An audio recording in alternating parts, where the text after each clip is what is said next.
মই শ্ৰী হিমন্ত বিশ্ব শৰ্মাই অসম বিধানসভাৰ সদস্য নিৰ্বাচিত হোৱাত ঈশ্বৰৰ নামত শপত খাই কওঁ যে বিধিৰ দ্বাৰা স্থাপনা কৰা ভাৰতৰ সংবিধানৰ প্ৰতি মই প্ৰকৃত বিশ্বাস আৰু নিষ্ঠা পোষণ কৰিম।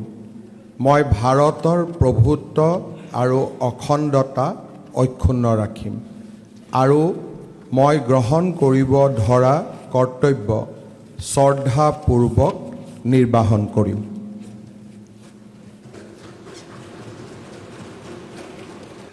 মই শ্ৰী হিমন্ত বিশ্ব শৰ্মাই অসম বিধানসভাৰ সদস্য নিৰ্বাচিত হোৱাত ঈশ্বৰৰ নামত শপত খাই কওঁ যে বিধিৰ দ্বাৰা স্থাপনা কৰা ভাৰতৰ সংবিধানৰ প্ৰতি মই প্ৰকৃত বিশ্বাস আৰু নিষ্ঠা পোষণ কৰিম। মই ভাৰতৰ প্ৰভুত্ব আৰু অখণ্ডতা অক্ষুণ্ণ ৰাখিম আৰু মই গ্ৰহণ কৰিব ধৰা কৰ্তব্য শ্ৰদ্ধাপূৰ্বক নিৰ্বাহন কৰিম।